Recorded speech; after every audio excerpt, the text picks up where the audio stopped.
Do the stories start sounding alike, or does everyone have their own unique way of telling the story? Everyone has their own unique way, and basically I start off, I don't have a script or anything. I start off asking the questions, and then I follow up my questions with the answers that I get from the veteran. Right. So he tells his own story, but I guide him through it, and I ask the questions that pertinent to what he's been saying and guide him right through the whole thing. But every one of these stories is different. They're eyewitness stories of guys who've been right there in the foxhole, as opposed to reading your history book. Right. You know. Do they get emotional?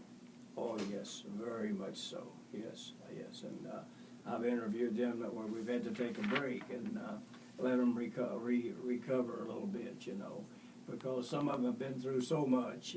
I've interviewed people who were prisoners of war, people who lost their buddy right beside of them, you know, in the war, machine gun guys, the guy that's carrying the ammo and the machine gun man gets shot and he's got to take over the machine gun. Right. And there are a lot of folks, especially veterans, that don't really like to share their stories. They don't like to talk about it. Do they find some comfort in talking to you about it?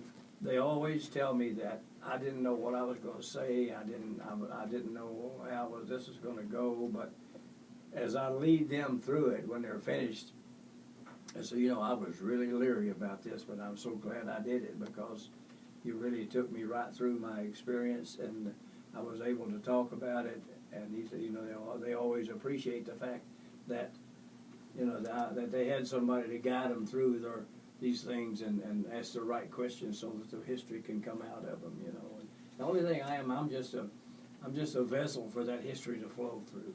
Right, and like we said, everything you're doing today will be on file at the Library of Congress eventually. Yes. And like you said, you were here last year. We already lost one of those members that was interviewed last year. And so when you sit down with the individual, how does the conversation start? How do you get them talking about it? Well, usually I start with, you know, I ask them when they went into service and you know, were they drafted, did they enlist? And then I started asking a little bit about, well, what were you doing before you went in? And where did you live? And where did you go for your basic training? And how did you feel when you arrived at basic training? Had you ever been away from home much before, you know? And were you homesick or lonely? Or how did you feel? And how did you communicate? And then I take them through and, okay, now you went into combat. How did you get over? Where did you go? Went to England, staging to go into the Normandy invasion. And so how did you feel when you were on that ship and you were climbing down that ladder to get in that little boat to go ashore and you saw all those bodies and all those body parts laying on the beach? How did you feel? Did you think you were going to ever get out of that thing? You think you were going to survive? Oh man, I was scared, you know.